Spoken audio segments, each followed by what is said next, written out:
Evento no 8 de janeiro será histórico e ameaças são monitoradas, diz Ricardo Capelli e deixa os bolsominions em pânico. O medo de ir para a jaula é grande. Capelli diz que regular redes é prioridade para o governo em 2024. Boa noite, Selma. Boa noite a todos que nos acompanham. Um prazer conversar com vocês. Ministro, primeira pergunta que eu queria fazer para o senhor é sobre a redução nos índices de violência no país. Os números que foram consolidados pelo Ministério da Justiça mostram que houve uma redução significativa nos casos de latrocínio e lesão corporal seguida de morte. Mas quando a gente olha para os números absolutos, eles ainda são expressivos, correto? Sim, a gente teve uma redução expressiva em vários indicadores. Latrocínio, homicídios, roubo de carros, roubo de cargas. Quando a gente agrega alguns desses indicadores, a gente fala, por exemplo, de mortes violentas intencionais, a gente está falando de uma redução que deve agora bater em dezembro a casa de 6%.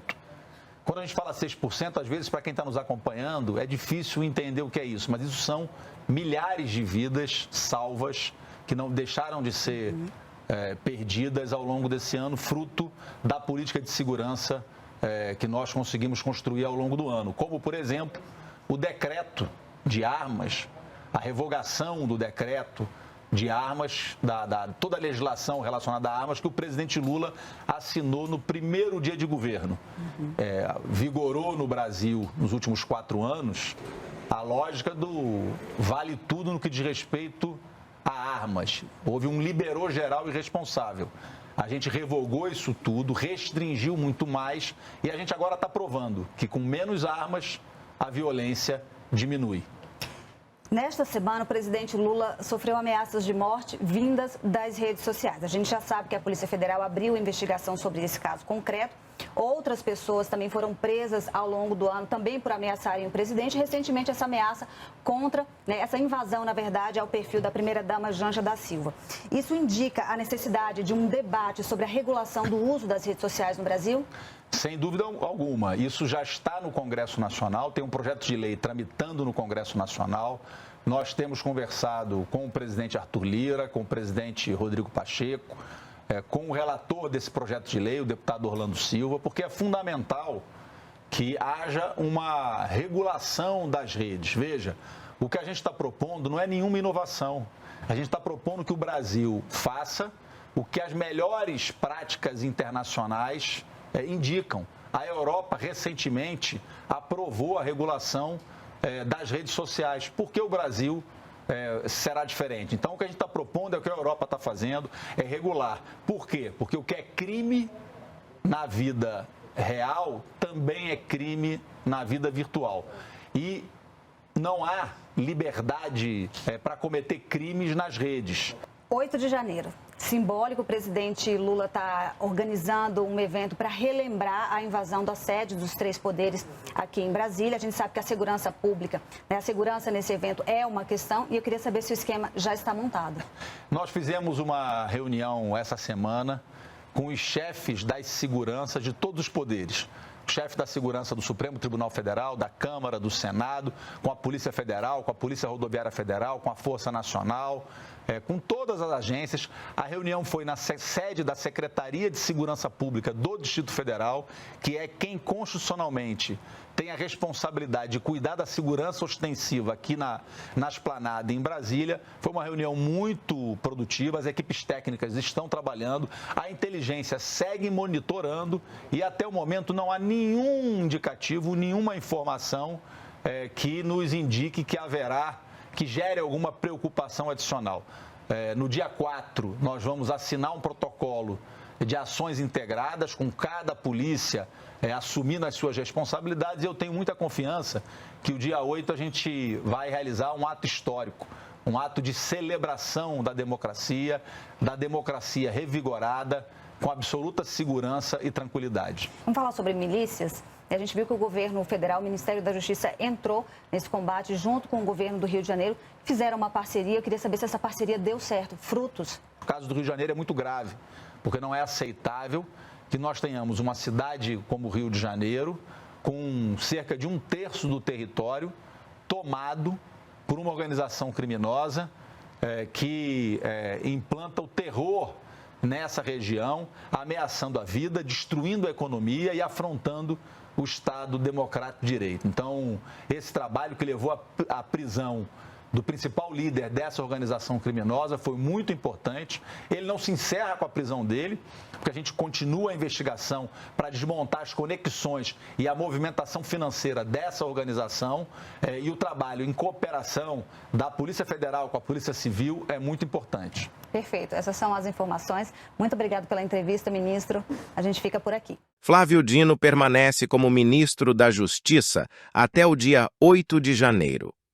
Decisão ocorre em razão de um evento que será promovido em alusão ao primeiro ano dos atos golpistas.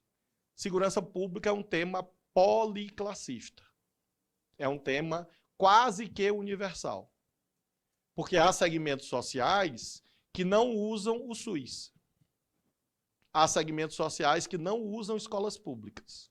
Há segmentos sociais que não usam ônibus ou metrô. Mas todos os segmentos sociais, de algum modo, interagem com o tema da segurança. Mesmo aqueles que vivem a contra-utopia de estarem cercados de grades, câmeras de blindagens, enfim, mesmo esses, em algum momento, têm contato com o tema da segurança. E essa é uma razão, para mim, que, de fato, o tema da segurança ganha esse destaque, que, a meu ver, veio para ficar nos próximos anos, e é um desafio, portanto, dos poderes. Aqui eu me refiro, inclusive, para o poder para onde estou indo, porque é um tema essencial, a eficiência judicial, certos parâmetros jurisprudenciais, também, evidentemente, se refere ao parlamento e aos poderes executivos. Então, é um tema que realmente vai desafiar a nossa equipe pelos próximos anos. E em outro lugar onde eu estarei, com certeza vou poder torcer muito para que a equipe acerte, continue a acertar e continue a implementar o SUSP, Sistema Único de Segurança, trabalhar com os estados, trabalhar com os municípios, trabalhar com inteligência, com investigação e substituir a lógica do tiro a esmo. Em vez de tiro a esmo, você ter foco no principal.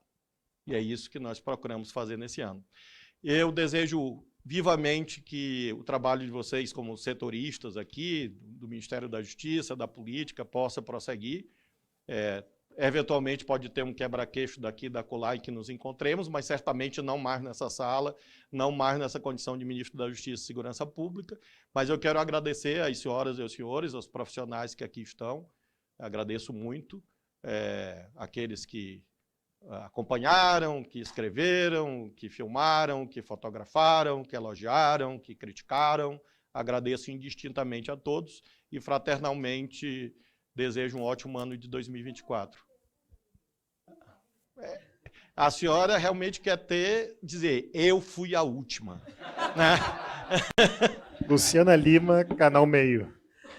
Ministro, o senhor falou que foi arrastado aí para a defesa do tema da democracia, lógico que pelo 8 de janeiro, né? O senhor foi conduzido, arrastado, mas o senhor teve um papel central nessa defesa da democracia após o 8 de janeiro. Eu sei que o senhor está indo para uma instituição que o senhor não gostaria de agora, né, emitir opiniões políticas, mas não é isso que eu quero. Eu quero que o senhor faça para mim um balanço do que o senhor acha que funcionou ao longo desse ano, pós 8 de janeiro, e qual é a perspectiva que o senhor acha que o Brasil vai poder encarar depois que o 8 de janeiro tiver internalizado na nossa sociedade como uma coisa que a gente não quer mais ver. O senhor acha que... O que nós aprendemos com esse episódio? A não banalizar os ataques à democracia, porque isto é um erro jurídico. Eu não posso, de fato, tecer nenhum comentário político. Isso é algo que é página virada na minha vida.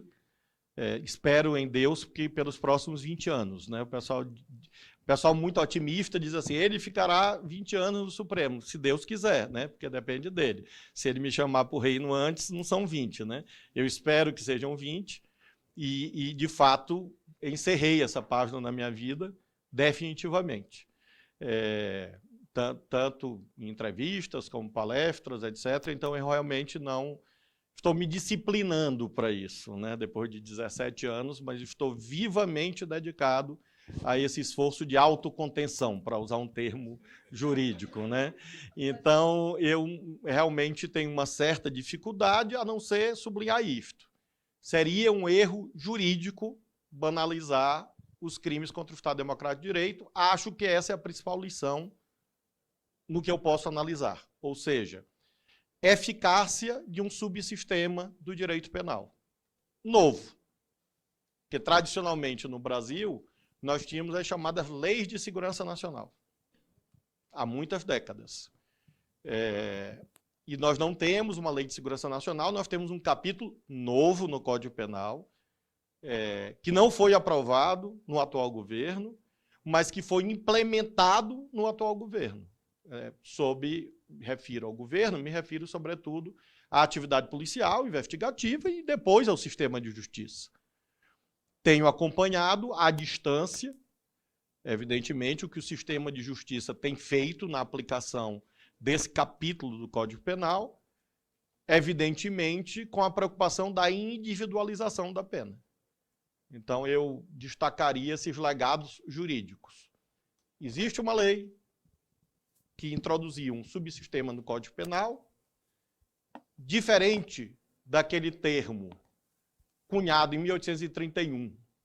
Essa lei não é uma lei para inglês ver, ou seja, é uma lei que pegou, é uma lei que está sendo aplicada, e tendencialmente acho que isso é um fato que deve se consolidar, e acho que é uma conquista da compreensão desse bem jurídico, ou da essencialidade desse bem jurídico, chamado Estado Democrático de Direito, por isso mesmo merecedor de tutela penal.